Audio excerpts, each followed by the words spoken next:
স্থবির ক্রীড়াঙ্গনে প্রাণ ফিরিয়ে আনার চ্যালেঞ্জ নিতে প্রস্তুত যুব ও ক্রীড়া প্রতিমন্ত্রী আমিনুল ইসলাম। প্রকৃত ও দক্ষ সংগঠকের কাঁধে ক্রীড়াঙ্গন ফিরিয়ে দিতে চান সাবেক এই তারকা ফুটবলার।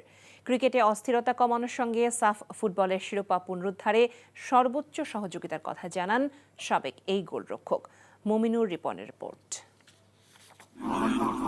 নির্বাচনে হারলেও মন্ত্রিপরিষদে থাকছেন সাবেক তারকা ফুটবলার ও ক্রীড়া সংগঠক আমিনুল হক। টেকনোক্র্যাট কোটায় শপথ নিয়েছেন, পেয়েছেন যুব ক্রীড়া মন্ত্রণালয়ের দায়িত্ব। গত 1.5 বছরে সবচেয়ে অবহেলিত থাকা ক্রীড়াঙ্গনে প্রাণ ফেরানো কঠিন চ্যালেঞ্জ থাকছে তার সামনে।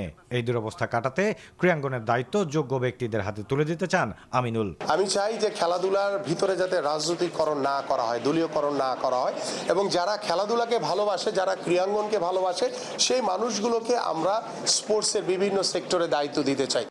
দেশের জনপ্রিয় খেলা ক্রিকেটও আছে নানা সংকটে। থুবড়ে পড়েছে ঢাকার ক্লাব ক্রিকেট।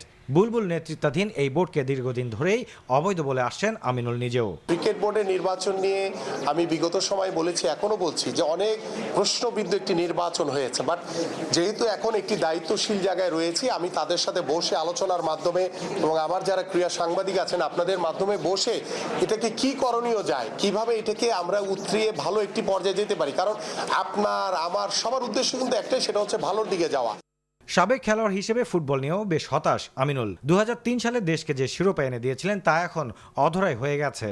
এবার সেই খরা ঘোচাতে চান সাবেক এই গোলরক্ষক। সেই 2003 সালে সাব চ্যাম্পিয়ন হয়েছে, আমার নিজের একটা আফসোস রয়েছে যে 2010 সালে লাস্ট সাব গেম চ্যাম্পিয়ন হয়েছিলাম। এরপরে কিন্তু বাংলাদেশের কোনো ফুটবলে কোনো সাফল্য নেই।